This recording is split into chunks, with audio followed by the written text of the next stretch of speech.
now who is left? The Beinoni. The Beinoni is someone, and I'll open up the text right now. Chapter 12. The Beinoni is someone who, if you look at their insides, they have jealousy.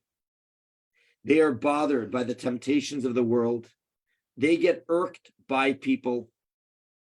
They look at something and they have strong desires. And yet, they never actually commit a sin. If you looked at their outsides, you would actually think you were looking at whom, everyone? Who would think? A tzaddik. In fact, there's no way for me to know whether someone is a tzaddik or a Beinoni. If I look at them, for all I know, they're a tzaddik. And yet, if you look at their insides, they seem to be a rasha, because they are bothered by the same things most of us in the world are bothered. How is that possible? How could it be that someone's insides have the animal soul still at its full strength, and yet somehow in practice they are constantly doing the right thing? That is going to be the subject matter for many chapters right now. We start off on the most basic level. We're going to go through a lot of tools in the toolbox of the Beinoni. What is tool number one? What is tool number one? Tool number one is called impulse control. Tool number one is called, just because I'm feeling it doesn't mean I need to act on it. If the animal soul is just as strong as anyone, what allows the godly soul to actually come on top in practice? So the Alter Rebbe introduces an idea to us that is very, very strong. And let me do those words inside. Here goes. The evil is not the sole authority and dominion over the city. It does not carry out the desire from the potential to the actual. It does not express itself in deed, speech, and thought. Why? Because the brain rules over the heart, as is explained in the Zohar. In Kabbalah, it says God made us humans with a biological tendency that the mind has power over the emotions. In Hebrew, these are very important words. Moach shalit al halev. The mind rules over the heart. This is not something you need to develop. This is something we are born with. This is part of what makes a human a human. I was hearing a Tanya class from Rabbi Taub, and he said once he was going shopping with his wife at the grocery store. His wife ran in. He said, I'll stay in the car. And he's in the car. I think he was reading something, minding his own business. And all of a sudden, he notices someone walking towards his car. It's a mother together with a child, maybe 6, 7 years old. And he's ignoring them. But as they come closer, he notices the mother seems agitated. She's walking fast. She's schlepping the child. And they're coming closer and closer. And he realizes they're parked adjacent to his car. And the mother is absolutely giving it, screaming at this child. What happened, I don't know. But the mother is just screaming, lambasting this poor little kid. And then, all of a sudden, the mother notices from the corner of her eye that she is being observed, that someone is there, that Rabbi Taub is in the car. And he says instantly, all of a sudden, everything stopped, held a hand calmly, and walked into the car. It was a simple incident, but Rabbi Taub was reflecting on it. And he said, when did this whole experience probably start? When did it start? It started in the store. Obviously, something happened in that grocery store that made the mother very, very upset. And yet, she held it together until she got out of the store. And then, sadly, when she was out of the store, she just let it all out on this poor kid. However, the moment that she recognized someone was watching, boom, off. It's almost like you have a tractor trailer going 100 miles an hour. You would expect that it's not able to put the brakes right away. It can't. And yet she was able to do it. Why? Well, that's the way God made us. Hashem made us biologically in such a way that the mind has power over the heart. It's not a question of if we have it. The question is if we employ it, if we use it. Moach shalit al halev is the way our bodies are factory installed. Often you'll hear people say, I'm so sorry, but I lost control. I lost control. You didn't lose control. You decided to surrender control to your animal soul. I'll say that again. A person has control over themselves. No matter how we are feeling, we need not act on that. That is the way Hashem made us. Getting angry is not a choice. Screaming is a choice. Feeling a temptation towards a particular sin may not be a choice. Acting on it is a choice. And so just because the animal soul knocks on the door, the Beinoni is this rare character that is able to exercise Moach Shalit al Halev whenever they want. Now, clearly, the fact that they are able to do it shows us how deeply committed they are on the insides not to violate what Hashem wants. We shouldn't just think this is someone who on the outside has the ability to always be in control. Let me actually show you some words at the beginning of chapter 12 that I want to ask you the meaning of.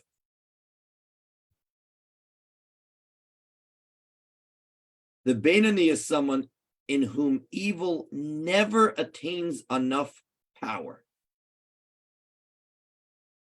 Never? Does that mean that it's too late for me to ever become a Beinoni? Because I've lost it? Because I've slipped? Because I've sinned? When he says never, what does that mean? Never.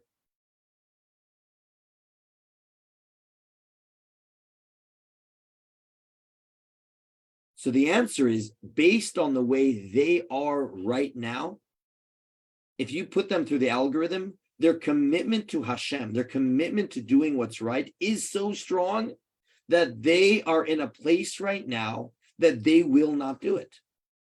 Could that change? Of course that could change. And they could lose that status of being a Beinoni. I'll tell you a cute story. There was once a holy Jew. He was a teacher in a yeshiva. He lived in the 70s, 60s and 70s, passed away, I believe, in the 70s. And he once traveled to Israel. He lived actually in Paris. And he traveled once to family members of his in Montreal. It was a small home. And the way it was that his great nephews would share a room with this esteemed old sage. One of them was 7, one of them was 10, and they were bunkmates for the day. And they turn to their great uncle and they say, Uncle, they say about you that you are the Beinoni of Tanya. Is that true? The word on the street is, if there was ever a Beinoni, this is the person. Now, how does he respond to that? He ignores them. And he says, hey, do me a favor, take out a book of Psalms, take out a book of Tehillim, and start saying. So this 9-year-old takes out the Tehillim and he starts reading. About 5 minutes later, the uncle says, all right, you can stop now. He says, all right. He says, let me ask you, during the last 5 minutes, did you do anything wrong? And the kid says, no, I was saying Tehillim. He said, did you say anything wrong? He said, no, I was saying holy words. Did you think anything wrong? He says, no, I actually was just thinking, why in the world are you having me do this? All right, just keep that up the rest of the day. In other words, you were just a Beinani for the last 5 minutes. A Beinani is someone that has a minute by a minute by a minute the entire day. It's a cute story. Now, on some level, that is true. On some level, the Beinani is someone who just has perfect impulse control. But on a deeper level, what allows them to have some impulse control is because they've worked on themselves to such a level that they abhor sin. That while they have struggles like everyone else, in their mind, it's a non-negotiable that they actually do it. And what the Tanya says at the beginning of chapter 12 is we shouldn't think this is something that requires a tremendous amount of spiritual gifts. This is a biological trait that Hashem created us with. Now, easier said than done. Easier said than done. But the majority of the book is going to be discussing how the Beinani, how all of us can be aspiring Beinanis. And the Beinani is the hero of Tanya, in that despite the fact that they have the urges, despite the fact they have the temptations, again and again and again, they come through when it counts most.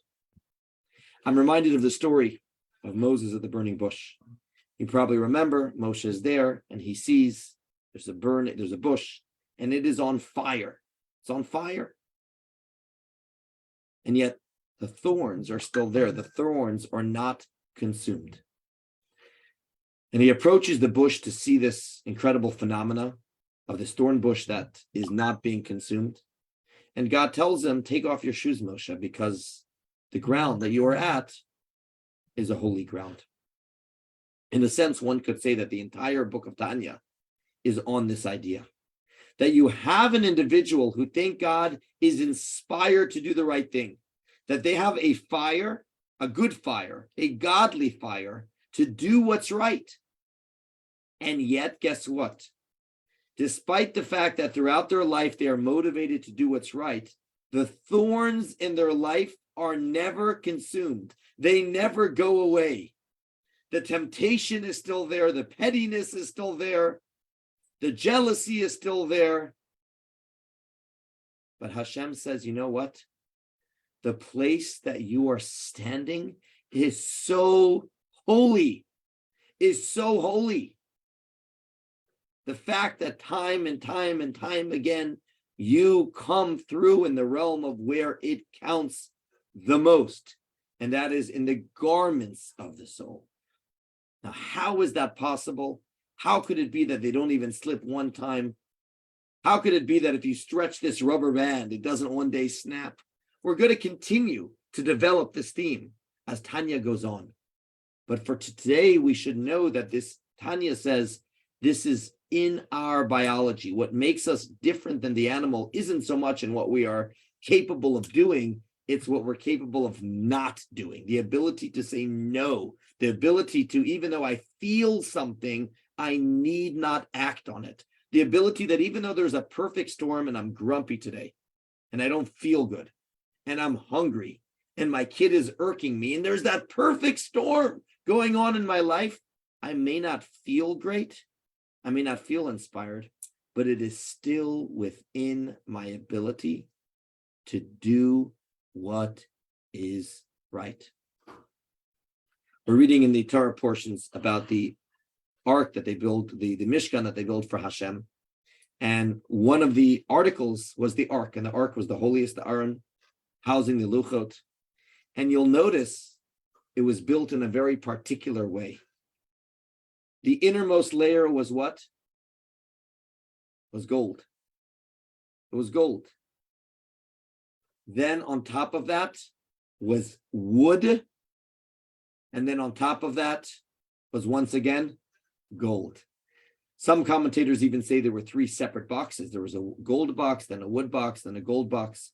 When you look in the Chumash itself, it just says that you should have a wood box and it should have a gold layer both on the inside and on the outside. What is the meaning of that? The meaning of that is wood is a biological, is a organic material. It grows, but it can also be rotten. It can also get icky.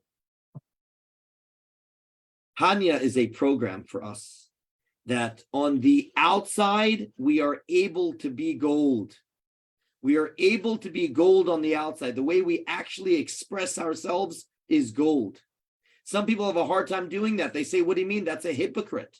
If I do that, that's not the way I'm feeling right now. Tanya will say, don't worry about that, because guess what? On your innermost layer also, you have a pure gold, godly soul. So on the outermost layer, you're able to be gold. On the innermost layer, it reflects the godly soul. It might just be that in between the two layers, I have my moods, I have my temptations, I have my feelings, and they can outright be rotten some days. But that's okay. You don't have to define yourself based upon that. And you don't even have to feel you're a hypocrite when you act holier than you're feeling on a particular day. Because on the outside, you can be gold, and you should know that's reflecting your innermost godly soul as well. Somewhere in the middle, there's a little bit of rot, but you don't have to define yourself. I find it interesting. I think this is a real challenge in today's generation. Impulse control. The ability that if I'm feeling something, I have to act on it. And Tanya is going to say that doesn't have to be the case. I see a question here. What algorithm? How does the Beinoni get to a place where their commitment to doing what's right is so strong that it overrides whatever they're feeling that day?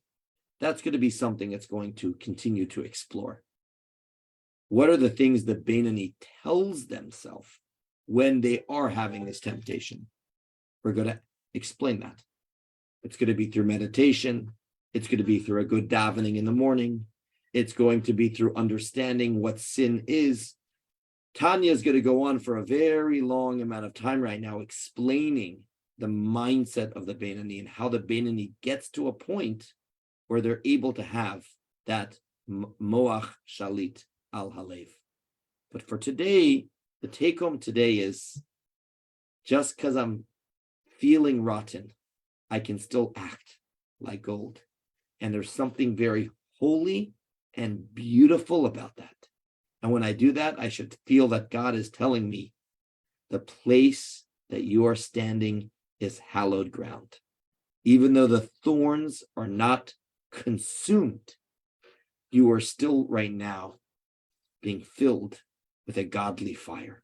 And that's very holy. Questions, comments? Again, this is chapter 12.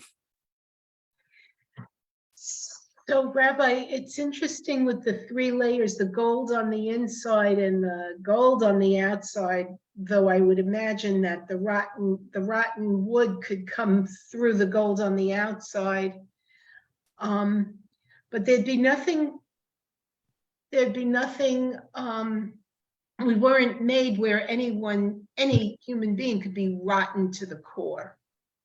No, I mean, even when we talk about the complete wicked, the complete Russia, could someone get to a place where their godly soul, God forbid, is comatose, where their godly soul is so covered by layers that it's, we can think of, God forbid, individuals who've gotten to that point through a series of bad decisions. But those are the exceptions of the rule. I never like discussing the Hitlers and the Pharaohs and so on and so forth, because I feel that's a distraction. That's its own topic. Most people don't find themselves in that category.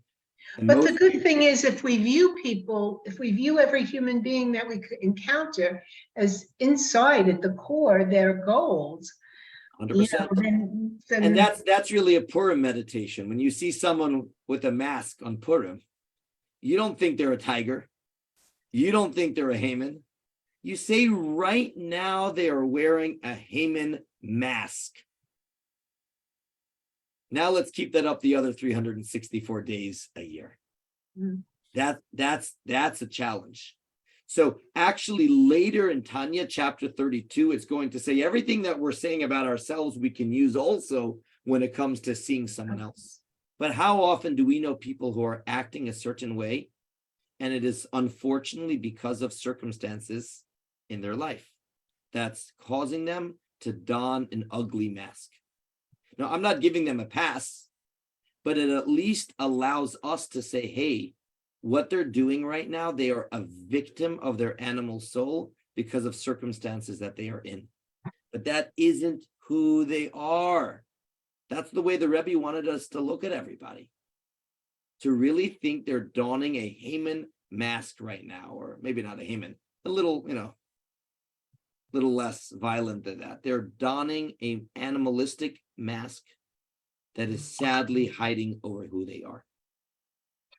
And I can either define them based on their mask, or I can define them based on the goal that's underneath their mask. But all we really see is their thought, speech, and action. Correct. But we all know when we find out, we've all known times where people are acting a certain way and we wonder, did I do something wrong? And then later you find out something going on in their life that sadly makes them, as my wise mother-in-law told me, hurt people. Rabbi, Yes. I have a question. So I understand all reasoning and logic for you always give someone the benefit of the doubt. Is there ever a time when someone overcomes,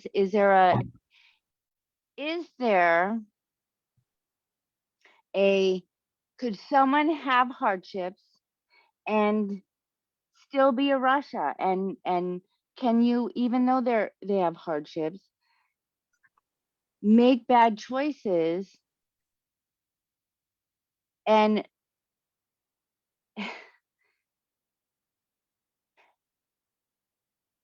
because of the hardships, blame the hardships continuously? And then and that is but that's damaging to so many others. So then if you give,